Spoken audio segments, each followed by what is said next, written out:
Welcome to the Big Story. I'm Regina Lay. I'm Gretchen Ho. And I'm Shawn Yao. Tonight's big stories. Vice President Sandro Duterte says no, she's not resigning yet. She says she has no feelings about the impeachment and that, in fact, it's worse to be ditched by your lover. Well, in response to that, prosecution panel member Congressman Joel Chua says, "See you in impeachment court. We're ready for your antics." The so-called young guns in the lower house also urged the Senate to act swiftly on the complaint. And presidential son, Congressman Sandro Marcos, breaks his silence and says, of course he will be the first to sign the complaint. After all, VP Sara had threatened to exhume his grandfather and kill his parents.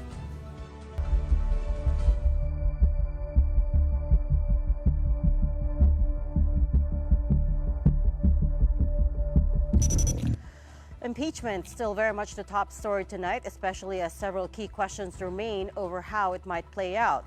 And today, the woman of the hour, Vice President Sara Duterte, spoke up. Duterte says she's okay and has begun preparations for her impeachment trial. Her father, former President Rodrigo Duterte, could even be part of her defense team. For now, VP Sara also dismissed the idea of resigning as a way to dodge trial in the Senate. Brel Montalvo has tonight's big story. Mas masakit pa ang maiwanan ng boyfriend o girlfriend kesa ma-impeach ka ng House of Representatives. A smiling, made-up, defiant Vice President Sara Duterte faced the media today to answer questions about her impeachment just a day after President Marcos spoke to reporters. In an almost 30-minute press conference, she assured her supporters that she's okay and that she knew all along that the House was coming for her. Duterte said her team has been preparing for an impeachment since November 2023, when the idea was first floated at the lower house by staunch critic, ACT Teachers Party List Representative Franz Castro. Duterte's opening statement was brief. Sa mga nakaraang araw, marami ang humihingi ng reaksyon, komento, o damdamin. Damdamin ko sa issue ng impeachment na naihain laban sa akin. Ang tanging masasabi ko na lamang sa puntong ito ay, God save the Philippines. Before the press con, reporters were told that Duterte won't be answering questions and will only give a short statement. But Sara did allow several questions, although there were some that she refused to answer. The president said he has nothing to do with the impeachment. Do you believe? I do not want to answer that question. Next. Ma'am, confirm po ba na si dating Pangulo Rodrigo Duterte isa sa mga abogado niyo para sa impeachment? I do not want to answer that question. Yes, ma'am. Ma'am, naniniwala po ba kayo na may gumalaw po for the impeachment? May gumalaw po na parang money involved? I do not want to answer that question. Kasi sabi, ito lang daw basahin ko. She was also asked if her father, former President Rodrigo Duterte, will be lawyering for her in the impeachment trial, which he had previously suggested. He is welcome. He is a lawyer. He can be part of the defense team.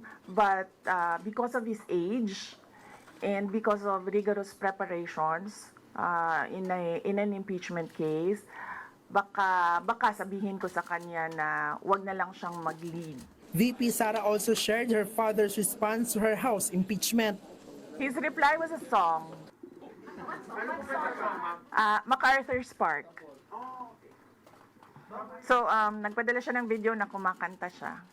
What set the fourth impeachment complaint apart from the other three was the allegation that Duterte had engaged in acts to destabilize the administration. These include declaring herself the designated survivor during Marcos 2024 SONA and revealing in an impromptu livestream in November that she had arranged for someone to kill the president, his wife, and Speaker Martin Romualdez in case she herself is killed. May kinausap na ako na tao. Sinabi ko sa kanya, kapag pinatay ako, patayin mo si BBM, si Lisa Araneta, at si Martin Romualdez. No joke. Fast forward to today, February 7, 2025, and the Vice President flat out denies she plotted to have the President killed. I did not make an assassination threat to the President. Sila lang nagsasabi niyan. Duterte was also asked if resignation is an option for her anytime between now and the impeachment trial. Wala pa tayo doon, ma'am. Na masyado pang malayo yung mga ganyan na mga bagay. Nandun pa lang tayo sa pagbabasa. Duterte also did not want to talk about who she thinks will side with her in the Senate and try to block the impeachment. Senator Amy Marcos, for one, has said she will fight for her friend until the end. Maybe we should ask her first. Bakit niya i-block yung impeachment? Do I feel betrayed? Actually, ma'am, wala akong feelings. Wala akong feelings about it. For News 5, I'm Bril Montalvo. We are One News. No surprises here. Congressmen were quick to criticize her statements from this afternoon. Impeachment prosecutor and Congressman Joel Chua says, quote, "Magkita na lang kami sa Senate impeachment court. We are ready for her and her antics." The Young Guns representatives Pami Zamora, Jill Bongalon, Paulo Ortega, and Jay Kong-hoon said her attempt at nonchalance cannot mask the reality of the situation. Her statements reflected an underlying fear, poorly disguised as indifference. They also warned that it was imperative that the Senate act swiftly on the impeachment because any delay or obstruction will only deepen public distrust in government. Meanwhile, other congressmen expressed disappointment at what they thought was her trivializing the impeachment by comparing it to a romantic relationship. Pinapakita nun kung gaano kababa ang kanyang regard o pagtingin sa public service. Gusto kong sabihin kay VP Sara, hindi ito usapin ng jowaan. Usapin ito ng public accountability at pananagutan. She's not taking it seriously. And that's her right, no? At bigay natin sa kanya yon, no? In how she looks at things and how she looks at that particular complaint. Now, dun sa point naman na mas masakit pa yung iniwan ng jowa, parang gusto kong maniwala doon. So, and finally, the Makabayan bloc says the Filipinos are not laughing over the missing confidential funds, ghost employees, and questionable transactions, which are serious matters that demand explanation. God save the Philippines from corruption in EJ case. God save the Philippines from Duterte 2.0. We now also have the first reaction post-impeachment from first son and Ilocos Norte 1st District Representative Sandro Marcos, also the first signatory, and the first thing that he addressed is why he was first to sign the complaint. Alangan naman kung sasabihin ng tao na gusto nilang huhukayin yung lolo mo at itapon yung katawan sa West Philippine Sea. Sasabihin niya gusto niyang patayin ang Pangulo at ang First Lady na ang aking magulang at gusto niyang patayin ang Speaker. Ba't naman nagugulat ang tao na pipirma ako dyan? So, nagtataka na nga ako kung bakit nagulat yung tao. Alangan naman kung sasabihin mo huhukayin mo lolo ko. Of course, I'll be the first one to sign. That should come as no surprise. As to the allegations that I was the one who spearheaded the movement for the fourth complaint, katulad sa sinabi ng Pangulo, I think people give me too much credit. I was given the opportunity to sign, and I did sign, but I did not spearhead any movement, or I did not try to convince anyone to sign. I think they did that on their own volition. The younger Marcos was also asked about the allegations that House lawmakers were given more budget by the Speaker in exchange for their signatures. On social media shortly after the impeachment, some posts had gone viral alleging that there was ayuda or incentives promised. I think that's just part of yung mga fake news ng mga DDS. Parte po yan ng smear campaign nila to discredit the movement. You can't blame them Alam naman natin kung sino amo nila. But no, there was nothing offered in exchange for the signatures. I was there in the room. Pinag-uusapan talaga ang articles of impeachment. And then people were given the choice to sign or not. Sinasabi nila may AKAP or AKX na kapalit. Walang ganun. Walang ganun na ibinigay. Kong Sandro was also asked about the Senate's decision to adjourn for the break without acting on the impeachment complaint. Recall that the paperwork was transmitted to the Senate at around 4:47 p.m. on Wednesday, just over an hour before senators adjourned for 4 months. Senate President Cheese Escudero had already said that there will be no convening the impeachment trial during this time. Well, that's their choice. Kung binabaliwala nila ang opinion ng 245 ng mambabatas at ang mga iba't ibang grupo na sa tingin nila kailangan may impeach ang VP. That's their choice. If they don't want to give it importance, then let them not give it importance. But given the numbers, to us, it's important. All right, let's dive into this. We have with us tonight Senate Minority Leader Coco Pimentel, the first senator or the first lawmaker from the upper chamber that we're speaking to post-impeachment. Good evening, Senator Coco. Can you hear me okay?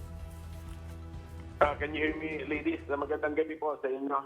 Good evening. Sa inyong tatlo at sa lahat ng nakikinig sa atin. Magandang gabi po sa lahat.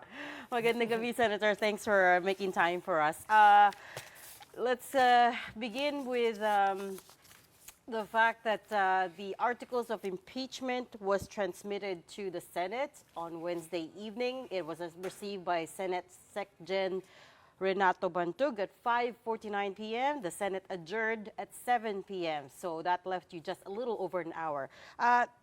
Talk us through how that last hour or so played out. Did you guys know that the articles of impeachment had arrived in the chamber? Maybe some of us knew, but my attention was really focused on the pending bills. So that was what preoccupied my mind. The bills that we were rushing to finish. So hindi ko natutukan yung impeachment na yan. And then of course, the normal process is that our attention will be called if communications are received through a reference of business. So it was not done, and I understand because past 5 na yata natanggap PM, and then I think I was sponsoring 1 or 2 bills pa eh. Kaya yung attention ko talaga nasa legislative work eh. Yeah. Officially 5:49 p.m. na received sa Senate by the SecGen. Okay. But you suspect that some of your colleagues had known that it had arrived, yung articles of impeachment. Maybe they were monitoring the news because I was on the floor eh. So my attention was really focused on the legislative matters. Sen Coco, ang nagyari is it was not discussed, you guys adjourned, but the following morning, Feb 6 ng umaga, nagpa-presko naman si Senate President Cheese Escudero. I was just wondering, medyo mahaba yung presko niya, it was more than an hour. I was wondering if you guys spoke or maybe group chat, I don't know, if you had a little conversation amongst you guys there in the Senate, kung ano yung sasabihin ni SP Cheese sa presko niya the next day. I do not know with the majority, but I'm with the minority. So the Senate President is not obligated to clear his ideas with me. So wala, I am not part of the majority. So hindi ko alam kung anong sinabi niya sa press con. Senator Coco, do you agree with the decision of the Senate President that this would be best tackled in the next Congress, in the next Senate? Initially, I saw the sense in the argument of the Senate President that before the Senate can convene as an impeachment court, we have to formally transform the Senate into a court. So we have to formally do that in a session. So I think that statement makes sense. Correct. Therefore, the idea of calling the Congress, not only the Senate, but the Congress into a special session so that can be done by the Senate also makes sense. Hindi ba? Kasi kailangan daw ng session before we can convene as a court. So, and then what is the remedy? A special session can be called. Kaya nga ang idea ko, if the President will call for a special session, lagyan na rin natin ng legislative matters para gumalaw yung ibang renash namin. Kasi masyadong narush yung iba eh. So we will be given more time as far as legislative matters are concerned, and then we can formally convene, make the necessary, adopt the necessary resolutions to formally convene as an impeachment court. So that the process, it's a long process kasi of filing an answer, filing a reply. That is a time-consuming process. Maumpisahan na po yun. Ayun nga rin po yung isang thought, no, kung mag-special session, it has to be tatawagin ito ng presidente at dapat legislative yung matter. But I was listening to an interview of former Associate Justice Tony Carpio. Ang sabi nga niya, pwede naman siya mag-call on a legislative matter and then, as you said, no, pwede nga mag-convene na rin as an impeachment court. But earlier, I also heard an ambush interview with Senator Joel Villanueva. Sabi niya parang, it will really take time. So kung gusto nilang madaliin ito, ay hindi talaga kaya because as you said, maraming preparasyon, wala pang ang kulay ng robe, etc., etc. In your opinion, no, as part of the minority, meron ba kayong role, kumbaga? Meron ba kayong space to air your views on this since two lang kayo in the minority ni Senator Risa? Well, gawa ko na yung role ko because I released a statement, di ba? And I think the media covered it. Nasabi ko, I am open to the President calling for a special session, and then ang suggestion ko to make it a more relevant session, we add the legislative matters that we rushed para naman mabalikan namin, we can review what we did, and then we can now start these impeachment proceedings by convening as a court, and then even if the special session is adjourned, may sariling buhay na po yung impeachment court, may sariling calendar na po yan. So hindi na yan the Senate is in session as a legislative body, but the impeachment court is in session. So gagawa na kami ng sariling calendar. But agree ako kay Senate President na we need to be in session as a Senate before we can say na ang suot na namin ngayon is yung pangalawang sombrero na namin as an impeachment court. We have to do that. We have to do that formal transition. But, Senator, what would you have to say to House members who are stepping up the pressure on the upper chamber at the moment? Every day, it seems we get statements. Today, for instance, the so-called young guns composed of si Zamora, Bongalon, Ortega, Conghun issued a statement saying, justice delayed is justice denied. We also have statements from Makabayan saying, well, now the ball is in the Senate's court. They've done their job. Bilisan nyo naman daw. What do you have to say to this? Hindi ko na sila aawayin kasi I understand kasi prosecutor sila. So talagang they are taking an adverse position against the official impeached. I understand that. Kami naman, I hope they understand that we have to do things formally, and with my latest suggestion they should be convinced that the Senate or some Senate members are looking for ways to do this legally so that the impeachment court can convene legally and in accordance with the rules. Yung airtight pa, walang butas, walang constitutional question. So that's what we're doing. So I know, siyempre I understand, prosecutors na sila adversarial na sila doon sa person impeached. Pero dahan-dahan din sila, reminder na lang ito, you do not unnecessarily criticize or attack the body which will decide your case, hindi ba? So, relax lang din sila. Correct. Okay? Okay, Senator, this special session that could be requested, should it emanate from the President's office or could it emanate from the Senate itself? And what happens if, for example, some members of the Senate do not agree to having a special session? Do you need to have a quorum? Yes, we need to have a quorum, but then those who are responsible for the lack of quorum will be politically vulnerable to criticism, because it is all. I looked at the Constitution. It is the power of the president to call for a special session. So judgment call ni presidente yan. Ang suggestion ko lang ulitin ko yung suggestion ko, meron tayong improvement, lagyan niya ng mga batas na mga binilisan namin para mabalikan namin ulit, ma-review namin yung mga yun. Tapos para kung meron ng mga bicameral conference committee na nangyari in between, pwede na naming ma-ratify yung mga BICAM reports dun sa special session na yon.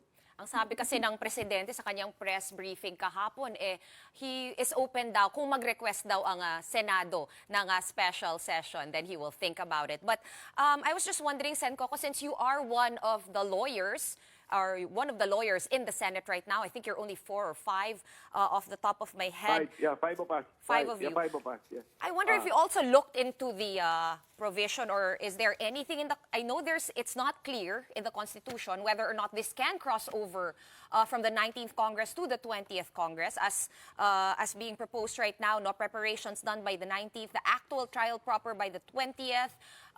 There has been 2 views on that, as we have asked many legal minds. What is your opinion? Pwede ba o hindi? Pwedeng manahin pwede bang manahin ng Senate of the 20th Congress ang trial na nag-umpisa sa Senate of the 19th Congress? Correct. Yes, ang opinion ko is yes, pwede.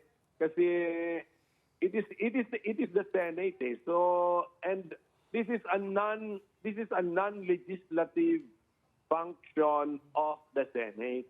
So kung nagre-reset yung mga legislative matters, hindi automatic na magre-reset yung mga non-legislative matters. Okay. So, and then ang analogy natin dito is a court, impeachment court. Sa court naman, if you change a judge, hindi naman ibig sabihin nun we have to refile everything. Pero if we may nakita yes, po ako sa Senate rules. Sabi po dito, rule, ano ba ito? On unfinished business, that all pending matters and proceedings shall terminate upon the expiration of one Congress, but may be taken by the succeeding Congress as if present for the first time. Unfinished business at the end of the session shall be taken up at the next session in the same status. So medyo magulo po. That's the rules of procedure of the Senate yan as a legislative body. Kaya nga meron din kaming rules on impeachment. Meron kaming ganun eh. So separate po yan. Kaya nga ulitin ko, siguro ang kailangan lang natin ma-emphasize, non-legislative function or responsibility ito ng Senado. Right. In that case, though, sino po yung gagawa ng rules? Kasi with every new impeachment trial, you guys have to sit down in plenary, I think, and decide on the rules for that impeachment trial. So dapat ba yung 19th o yung 20th yung magde-determine nun? Kung sino nag-umpisa. So definitely, so kunyari ngayon, ang latest possible date na we will take up the impeachment is June 2. Kasi that is when we will resume sessions, June 2. Therefore, definitely kami na. The Senate of the 19th Congress will have to there's already existing rules kasi sinabi namin doon sa rules namin noong 2011 ata yun 2011 na sinabi namin that these rules will continue to be effective until repealed and or amended. Ganon. So continue yun. But then, if from experience, if we can learn from the application of the rules, and then we want to improve the rules, pwede namin gawin yun sa June 2. Pero mag-draft na kami ngayon. Itong 3 months na delay or 3 months na lull, pwede nang i-review yung rules. But it will definitely be the Senate of the 19th Congress which will have to pass amended rules if we want to. Ngayon, pagdating ng 20th Congress, pwede rin nilang i-amend pa rin yung rules. Siyempre, power ng court yan eh. Talking about adjourned, Sen. Coco, Senate is of course adjourned at the moment. I wonder, have you had discussions with your colleagues about this complaint, about this case? And paano po kayo nag-uusap? Wala pa kasi nagkanya-kanyang schedule na kami. I'm sure yung mga re-electionist nagka-campaign na. And of course, we need to study. Ako nga, I have not yet studied the 7 articles of the impeachment complaint. So that is the first thing that we have to do. We have to study with our own legal staff the impeachment complaint. So at the moment, there's no, wala pang plan to meet at a certain date to talk about it? There's no discussions around that? Nobody's calling for a meeting. Ako as minority leader, I have no right to call for that meeting. Walang mag-a-attend. Kaming dalawa lang ni Rita. So dapat si Senate President ang magtawag niya. Sasabihin niya, all members caucus or all members meeting. So judgment call na rin yan ni Senate President. Okay, Senator Coco, pag ito po ay natuloy sa June 2, alam po natin 2 linggo na lang ang meron kayong panahon. Pati yun parang medyo maikli. Hindi po ba may 10 days si VP Sara to submit her testimony? So, I mean, what's going to happen? What should we expect in those 2 weeks? Well, that the Senate will be convened as an impeachment court. The members of the Senate will take their oath as judges, and then there will be an opening session, and then the report of the secretary that the impeached official has been copy furnished the impeachment article, and then given time to answer. 10 days nga yun eh. And this Tapos, could be, I think the... This could be tackled on a day-to-day, every single day. Like after, if ever nagsubmit So na po. Kung June 2 kami magsa-start, you will never see us in trial action. Wala na kasi tapos na yung 10 days, nagsasagutan pa. So walang yung mga, that there will be a witness on a stand, and then there will be direct testimony, cross-examination, questions from the judges. Wala. You will not see that anymore from the members of the Senate in the 19th Congress. Kung June 2 namin umpisahan, kung June 2, wala na. Imposible na yun. Kasi 10 days to file her answer, and then 5 days for the prosecution to respond.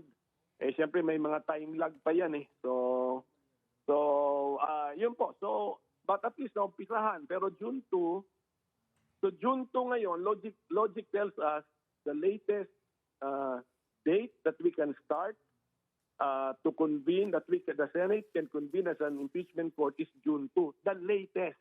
Kasi pwedeng ang gawing earlier yan, lalo na kung may special session na ipatawag.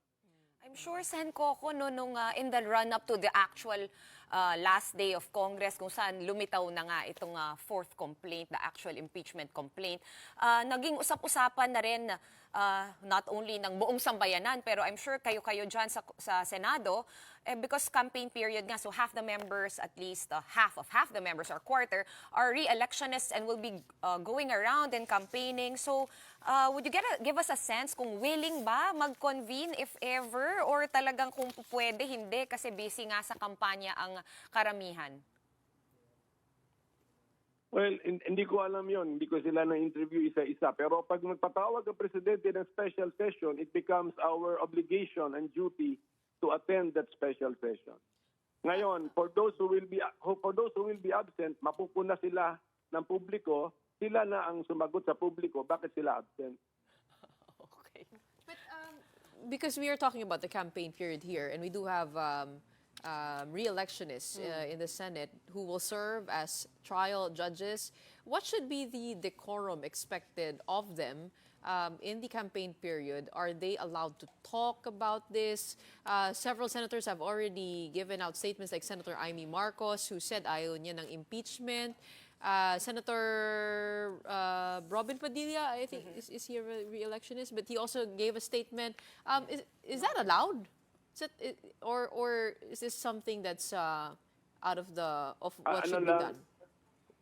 I think it's just we are just all advised to refrain from commenting on the substance of the impeachment case. Advice lang. But if we want to talk about the substance, bahala na kami to explain to our constituents bakit masyadong maaga yung decision namin, wala pang ebidensya. So that's just an advice. So, and I also will make that same advice to all of my colleagues. We can talk about the impeachment like ngayon procedurally, but not on the substance.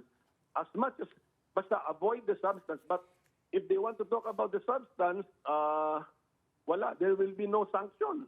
There will be no sanction kasi this is also a political process. So taong bayan din po ang magja-judge sa mga judges.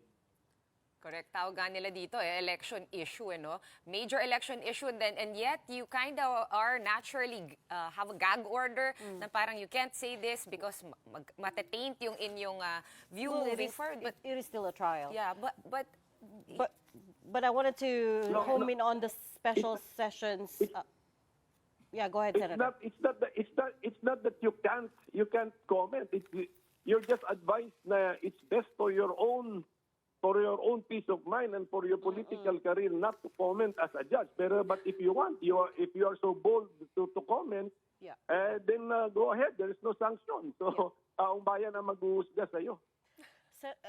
Senator Coco, what in your mind is the best scenario here? Because there's still outstanding issues with the budget, right? In your mind, is it a win-win situation to call for a special session to fix the issues of the 2025 budget and then on the side convene as a quasi-judicial body? What do you think? Yung budget, ano na po yun, pending case sa Supreme Court. So it's no longer a legislative matter. Kung mayroong man ipatawag na special session, maglagay tayo ng mga pending legislative matters like ulitin ko yung mga sinuggest ko like yung e-governance BICAM report, hindi namin natakel kasi merong issue. Merong issue eh. So, kailangan pag-usapan yun. So, a special session can help.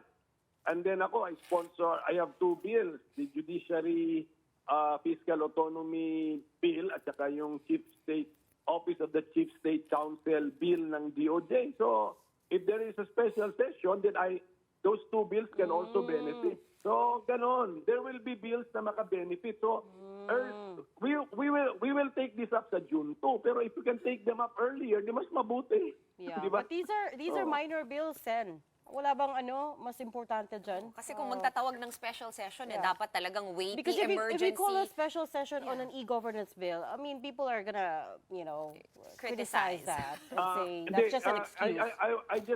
I just gave you examples. Meron din tayong taxation sa vape. Mga mabibigat din po ito kasi sa pagdating sa judiciary, sa ating mga normal citizens, malayo sa bituka natin yung judiciary fiscal autonomy. Pero sa members of the judiciary, mabigat po yun. Hinihintay po nila yun. So, magandang pag-usapan na rin po yun. So, these are important bills actually. So, and then yung taxation, marami pa. Capital market reform bill. Gusto ko, meron akong gustong balikan dyan. So, I believe that the subject matters of these bills can benefit from a special session. Pero balikan ko lang isingit. Sige, okay. Balikan ko lang yung sinabi nyo. So wala na talagang pag-asa ibalik pa talaga sa BICAM itong 2025 GAA. So wala na. It's with the Supreme Court. Law na yan. So wala Law na siya, law. Okay. Law na yan, wala na. Yeah. At saka may kaso na sa Supreme Court, sa Supreme Court. I just brought it up because in the public that's still very much an outstanding issue, yung blanks ng so-called blanks ng BICAM report of the 2025 GAA, right? That has not been settled, even though I know the President has spoken about it. there are still questions about the appropriations and yun nga, the constitutionality of taking money away from the DepEd bucket. So anyways, but okay, I take your point Yes. about... All pending before the Supreme Court. So, a judicial matter na po yan. Okay. I think Gretchen was... we're gonna have to leave... Oh, sorry. I think I have time for one more question, but hindi na po sa impeachment, Sen, if you'll allow me, the oral arguments for the PhilHealth fund transfer happened, I think, 3 days ago. You're one of the proponents of that complaint. What do you know about the... Were you there, and what was your assessment of how it went and how it played out? I was there, and I want to congratulate the counsel or the lawyers for the petitioners. Maganda yung paghati-hati nila ng subject matter at maganda yung pagka-discuss nila. Although they were given parang short period of time to discuss the issues. Maganda. I was there, so I witnessed it personally. But I had to leave, so I did not hear the questioning of the justices, and I do not know if the respondents were also were able to give their opening argument. Umalis kasi ako. I had to attend our session. I don't know if you heard. I don't know if you heard the opening defense of the Solicitor General. He said something around, of course, the government has to be creative and innovative in looking for funds because we are very short on money. There's not enough budget to go around. And rather than taxing people, of course, they'd rather look for the money elsewhere. What's your thought on that? Well, alam natin yun. But of course, we have to do things constitutionally, legally, and consistent with public policy. So, yun naman yung arguments namin eh. What has been done violates the Constitution. What they did also violates the universal health care law, and then the overall policy, yung policy po natin, embodied in the universal health care law. Okay. So there's really a clash of opinions and legal positions. So maganda. Basta ako, all I can say is that as one of the petitioners, I was very happy with what I heard from our lawyers, from their statements. So I'm happy. I want to congratulate them. Okay. And on that note, we'll leave the conversation. Thank you so much for your time and insights tonight, Senator Coco Pimentel. Up next, interactions with whale sharks in 3 towns in Bohol have been suspended. We speak to Provincial Officer Handel Lagunay about this decision when the big story returns. Stay with us.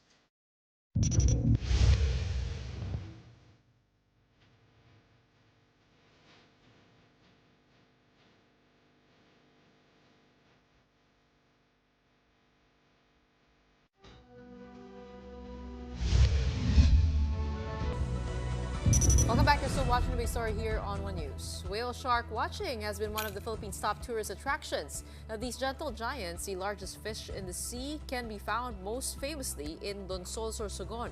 Other populations now frequent waters off Cebu, Bohol, Leyte, and Palawan. But in Bohol, the provincial government has stopped all whale shark interaction activities in the towns of Albuquerque, Dawis, and Lila. The reason? Violations of marine life tourism regulations. In an EO, Bohol Governor Aris Aumentado said that while whale shark watching in those towns were sanctioned by respective LGUs, they have no clearance from the DENR. An interagency team also found that such activities involve using krill to lure the whale sharks or butanding, which is illegal. The activities in the 3 towns, Albuquerque, Dawis, and Lila, will remain suspended until all requirements are met following a comprehensive industry-wide consultation. Here to talk to us about the Bohol LGU's decision, we have Bohol Provincial Officer Attorney Handel Lagunay.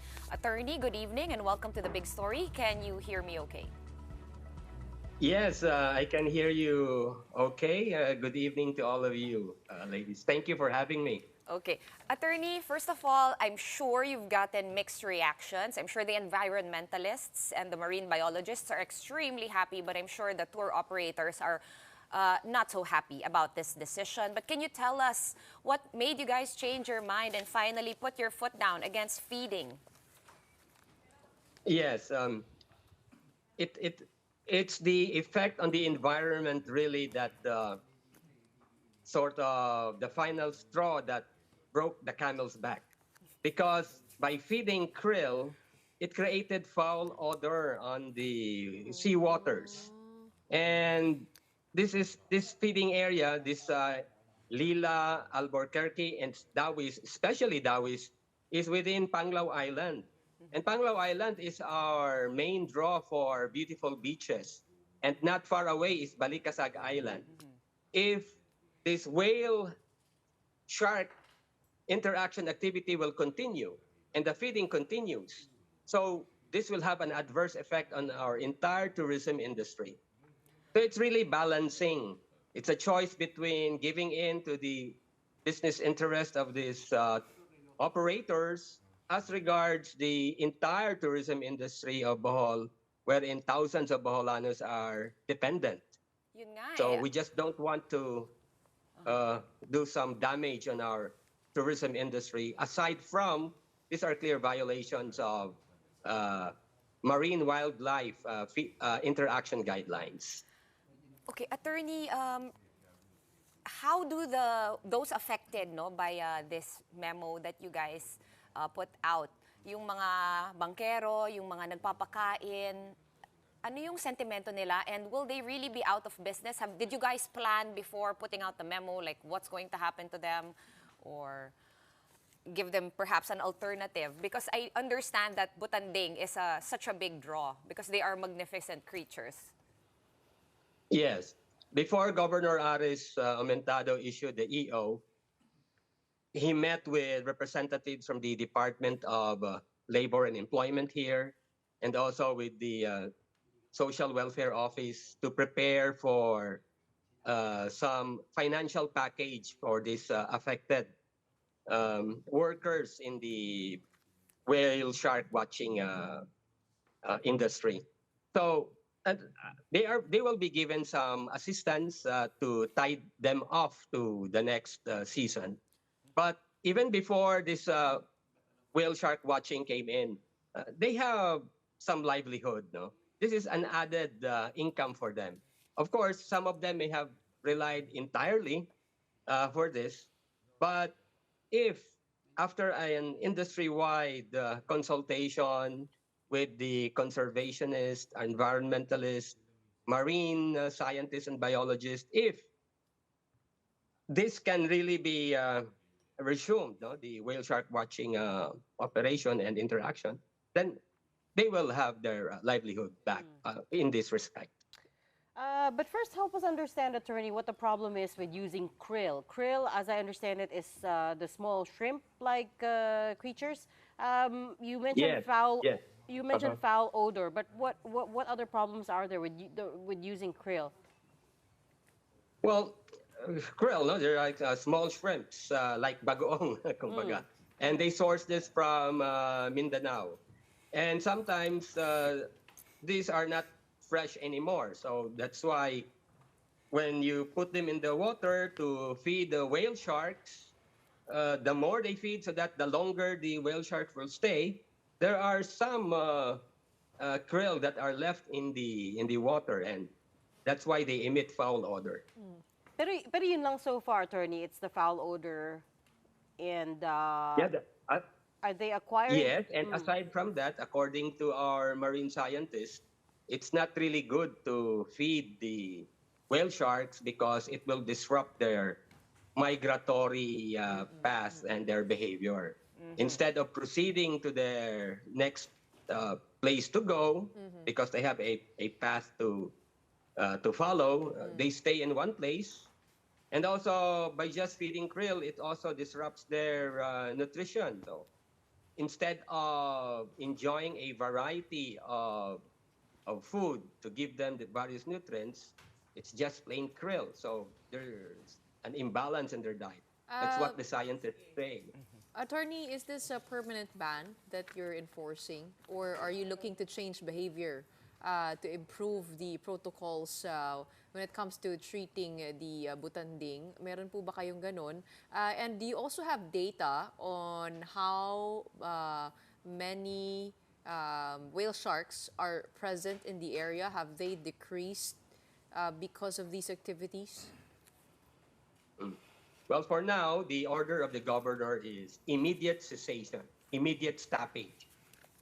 But whale shark watching and interaction is not really unlawful per se, because it can be allowed so long as the guidelines under the provincial ordinance and the joint memorandum circular can be followed. And that includes strictly no feeding and observing the proper distance when interacting with the gentle giants. Right. I'm not sure if you can see, attorney, that we're actually airing a video that would be very disturbing, I think, for marine scientists, because there seems to be an enclosure and somebody keeps throwing and throwing krill. Parang nasa People cage, are, no? yeah, tsaka parang malapit yung mga tao. And I'm saying this because I have done the whale watching over at, not to compare, but in Donsol, Sorsogon, in the bay there, they do it properly. They make you sit through a briefing.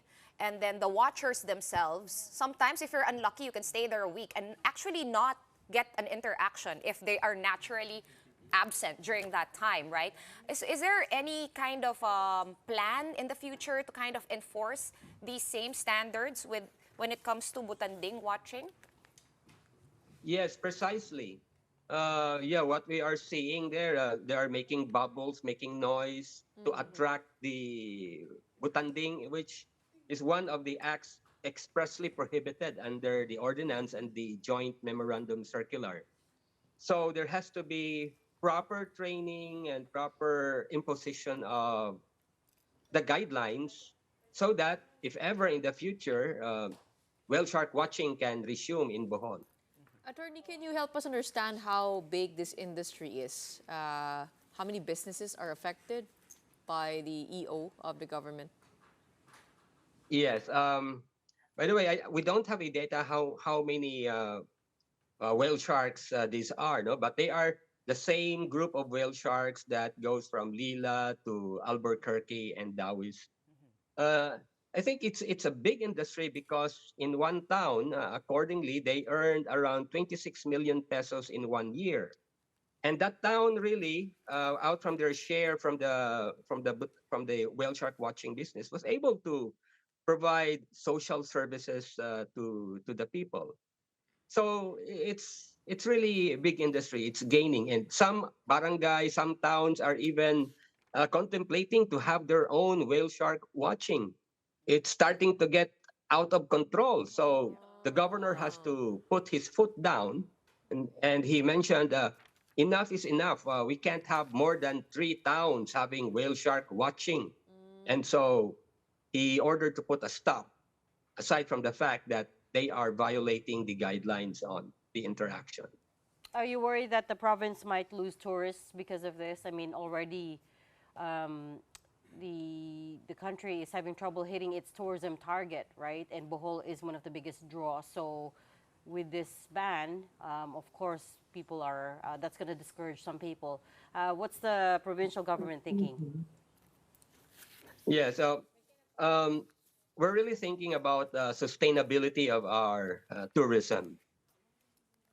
Presently, the whale shark watching is making a huge draw, but because of the feeding that they are doing, it would cause adverse effects in the long run, and that adverse effect would destroy our tourism industry, and we don't want that to happen. Okay. Well, it was just like the Chocolate Hills Bruhaha, which that resort was torn down also for the betterment of natural resources and the environment. But thank you so much for joining us and explaining the rationale behind the stop order on whale shark feeding. Bohol Provincial Officer Attorney Handa Lagunay, maraming salamat. Another quick break for now. Right after that, U.S. President Donald Trump is not yet done with his executive orders. The latest, sanctions against the International Criminal Court. That and more when we return. Keep it here.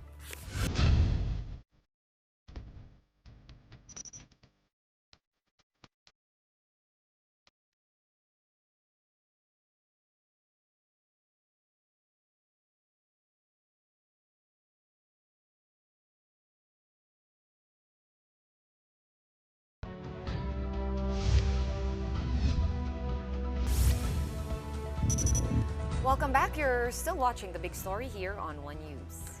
U.S. President Donald Trump has signed another executive order, this time sanctioning the International Criminal Court. The order accuses the ICC of, quote, illegitimate and baseless actions targeting America and our close ally Israel. The ICC in November issued an arrest warrant for Israeli Prime Minister Benjamin Netanyahu and his defense minister, accusing them of crimes against humanity for their role in the war on Gaza. The sanctions place financial and visa restrictions on individuals and their families who assist in ICC investigations of American citizens and allies.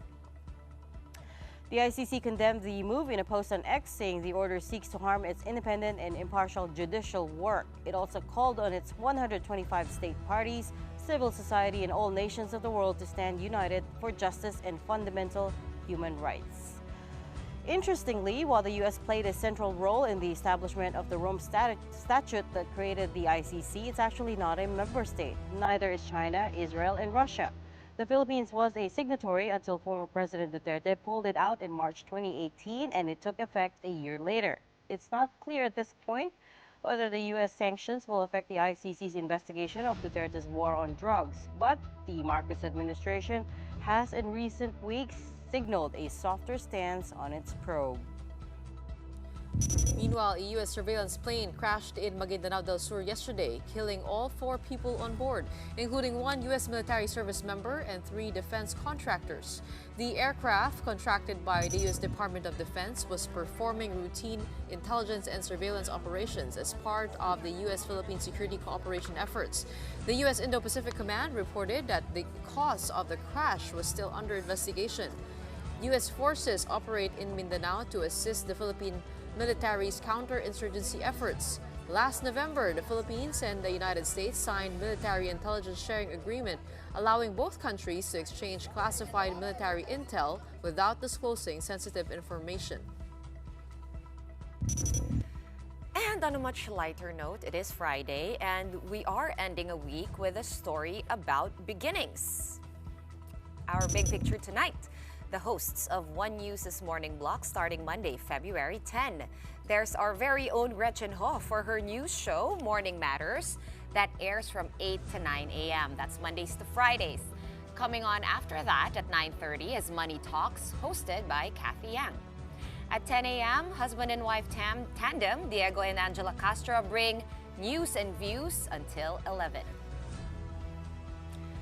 So, for now... That's my picture. Yeah. So, I was the tripod in this shot, but as the selfie stick, rather. But this would be the last day that our dear Gretchen will be sitting with us on our red couch for a while.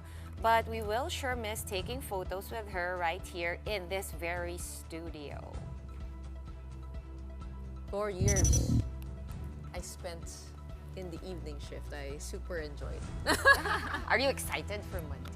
I'm excited. I'm not excited to wake up to lose, but you know, I'm excited to greet people again in the morning, being a morning show. And you're a morning person. Native. So, you are morning. I used to be.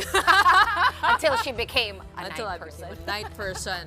But I'm excited to bring you the news and interviews in the morning. Tell them what they can expect. It's a 1-hour show. We got the news, and we will strive to get the candidates in our studio and ask them the hard questions. I certainly learned a lot from these 2 girls, so I'll be bringing that over there, and hopefully I'll do these girls justice. Silence. Morning Matters. Morning Matters. 8 to 9 8 to 9 a.m. Mondays to Fridays. Bringing you Morning Matters because your mornings matter. Wow. That's a tongue twister right there. Pero teka. Ako may regalo sa inyo. Lots of changes because we're also moving to a new time slot. Oh, anong oras tayo? From February 17, we are moving to the 7:30 p.m. time slot. So that's half an hour earlier. So you gotta try to catch us then, TBS. So this is for you. Oh my goodness. And this is for you. Gretchen. So you won't forget me. We'll never forget you. No, we might be accused of endorsing products Hindi, kaya on nga, air. Hindi ko Thank na you, that's so Mga sweet. headphones yan para sa workout workout ni Shawn, Workout- pilates siya. Pwede siya workout mag-ganyan. headphones. Tapos I Pwede can't- mag-monitor I play- ng hearing. I play tennis and I can't listen to yeah, hearings exactly. So he can, We can she listen can do that, and it's this one of my first swimming for your husband if he wants Well, to keep I healthy. swim. You too. Yeah. And for your Oo. beach trips. For multitasking. Of course, So you Gretchen, can we're very thinking sweet. about how we can monitor the So you can listen future to me in the hearings. morning. Yeah, Yeah, that's yeah, what yeah. it's for.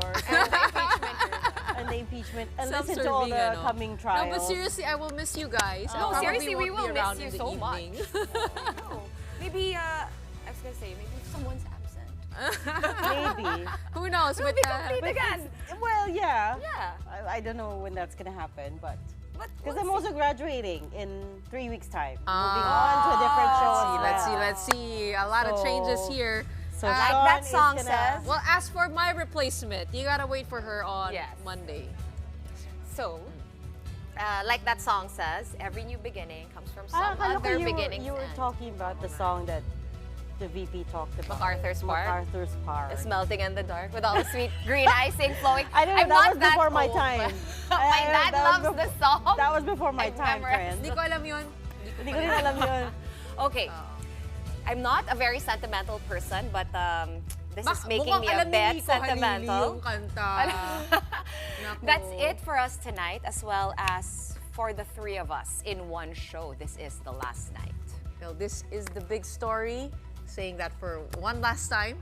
It's an honor to be on this show. Please keep tuned in to more to come. There's a lot more politics to talk about. A lot more guests news to grill on this seat.